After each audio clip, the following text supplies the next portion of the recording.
Susan, thank you so much for joining us today. It's a great pleasure. Now, can you speak to us about tinnitus? What is it? And did I say it correctly? You absolutely said it correctly. Some people refer to it as tinnitus, but in our field we call it tinnitus. For the layperson, a layperson would probably say it's that ringing in my ears that drives me to a point of distraction. So what is tinnitus? Tinnitus is a very real experience for those people who have it. And we know that 10 to 15% of the population anywhere around the world has an experience of tinnitus. Of that percentage, probably about 5% find it quite disabling, impacts on their quality of life, really negatively.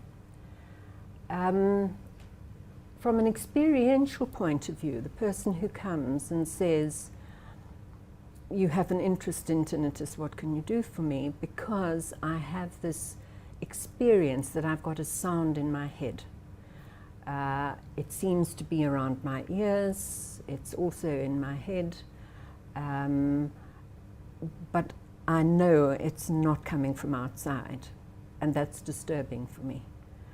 So first of all, there's this real perception that the patient has, that they've got sound in their head around their ears.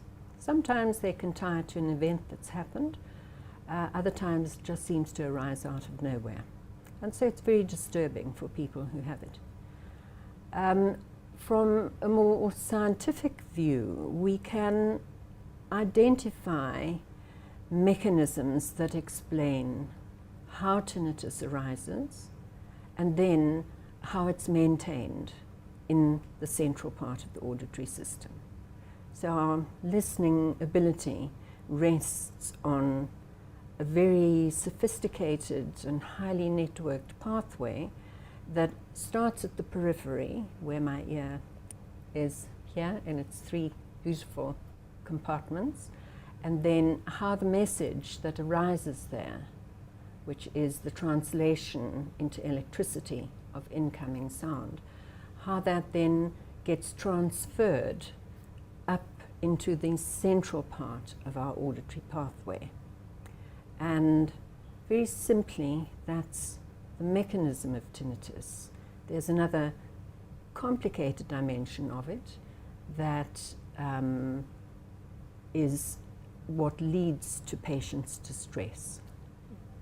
Now, can a person do something to avoid it? That noise and exposure to certain types of noise, levels of noise, and a certain dose of noise can have an impact on the peripheral portion of our auditory system, and that once that is disturbed and destabilized, then that leads to that loss of stability, loss of synchronization in the message that goes from the little hair cells that pick it up and that then send it to the brain.